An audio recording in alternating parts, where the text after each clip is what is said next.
Ayan mga kapuso, so tapos na tayo kanina manghuli ng isda. Ngayon manunungkit tayo ng kamachile, isa sa mga sangkap para sa lulutuin natin mamaya. Wait lang Tatay Ferdy, paano ko ba malaman na pwede na siyang sungkitin? Ano bang kulay? Ayan, medyo kulay pink siya, napapula yan. Ah, yung kulay yung sa taas. Oo, Kasi ito. itong sa baba mukhang green eh, no? Oo, hilaw pa Ayan. yan. So hilaw pa Basta yan. hinog na. So pag pula na siya, pwede na, na. hinog na. O sige, hihilain ko na ba? Sige. Ayun! Ay! Nahulog siya. Okay. So ito yung yung hinog na kamachile. Ayan siya. So medyo mamula-mula na siya. So ito yung pwede na. Pero pag full green siya, wag muna. Ibig sabihin hilaw pa yon. So meron na tayong nakuha. Ayan. Ay! Okay. Ang hirap niyang i-shoot. Ayun. Okay, may nahulog. Isa pa, isa pa. Okay, ang hirap pala. Ayun! Perfect! Tignan niyo. Ay, sorry, Tay! Eto, tignan niyo. Oh, pak. Oh, shoot sa banga. Oh, kamachile. Ang kamachile o Madras thorn ay native sa tropical America at dinala ng mga mananakop noong Spanish era sa Pilipinas. Eto. Ah! Oh my gosh! Yung kasi yung sun. Dapat may shades pala ako dito eh. Ako nga ng Eto. Ay, ito.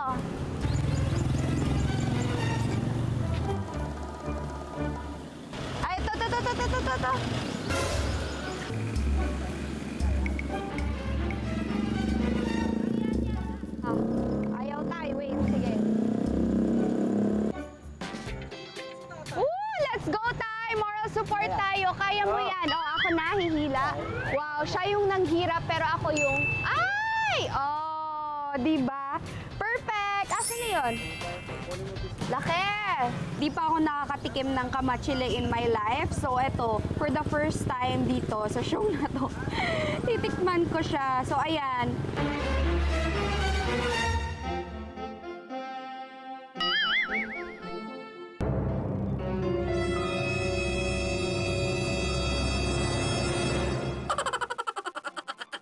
Kung ano yung amoy niya kanina, yun din yung lasa niya. Pero, the more mo nang inunguya, mas nagiging matamis siya. So, hindi siya bitter.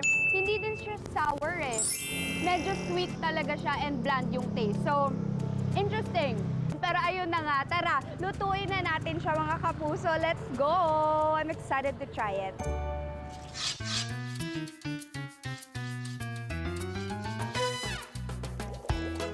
Sa kumukulong tubig, unang ilalagay ang kamatis, sibuyas, at kamachile.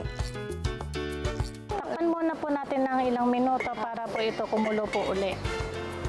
Check po natin yan. Pakukulan ng mga ito ng 10 minutes. Sunod ay hahalo ang kamote hanggang sa lumambot ito. Sunod ay hahalo ang sigarilyas at okra at titimplahan ng asin at sinigang powder. Siyang pampaasim para po pampadagdag lasa po sa niluluto. Pakuluin ito ng 5 minuto at saka ihalo ang tinapa. Actually mga kapuso, first time ko makakita or maka-experience ng sinigang na tinapa. Kasi it's usually sinigang na bangus. Pero ito, tinapa, smoked fish. O, diba? Tapos Smoke na yung siya. minsan yung ngayon lang nadinig yung sinigang sa kamachile. Oo, kamachile yun pa. So, two different things or two Kakaiba first pong things. pandinig sa inyo. Oo, in this dish. Kaya napaka-excited akong itry ito. Hihintayin itong kumulo at ready na for plating.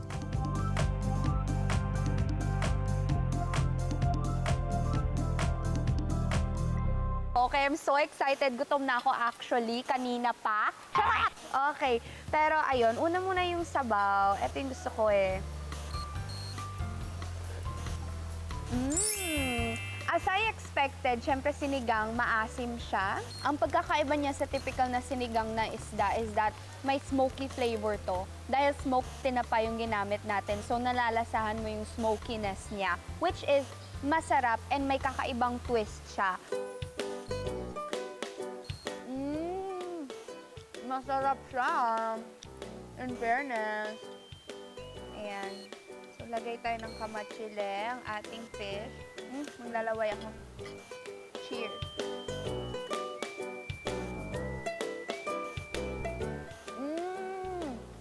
Yung ating kamatsile, parang sinipsip niya yung asim ng sabaw. So, pag kinakain mo siya, may extra soft texture, which is really, really good. Ayan. So, masarap siya, guys.